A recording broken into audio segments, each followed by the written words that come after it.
Chapter 16, Part 2. It's lonely, Pearl explained.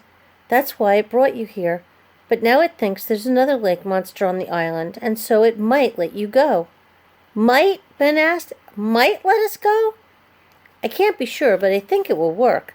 Pearl started walking down the beach, holding the mirror aloft. The creature paddled alongside, its graceful neck keeping pace with Pearl. Pearl stopped at the trunk of an old pine tree. We'll put it here, she said. Ben and the leprechaun wandered over. Can we use your hammer? Pearl asked, pointing to the leprechaun's apron. The leprechaun shook his head. Human hands never touch Cobblestone's hammer. Then will you hang the mirror? Pearl asked.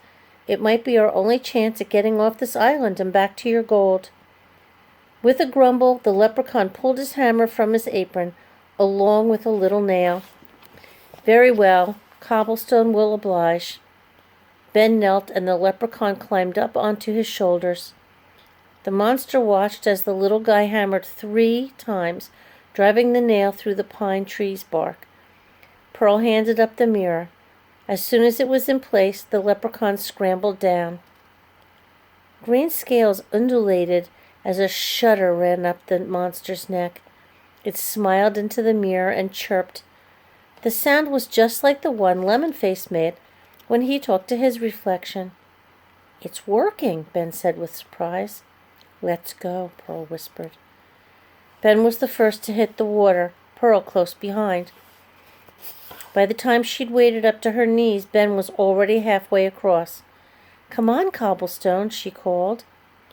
The leprechaun held tight to the plastic pot. He pushed through a small patch of lily pads, then stopped to sneeze. Pearl cringed. Could swimming make his head cold even worse? She hadn't considered that.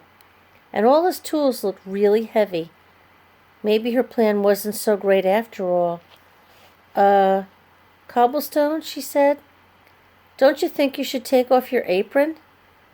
He stepped deeper. The water reached to his chest, and then he disappeared, leaving only the plastic pot at the surface.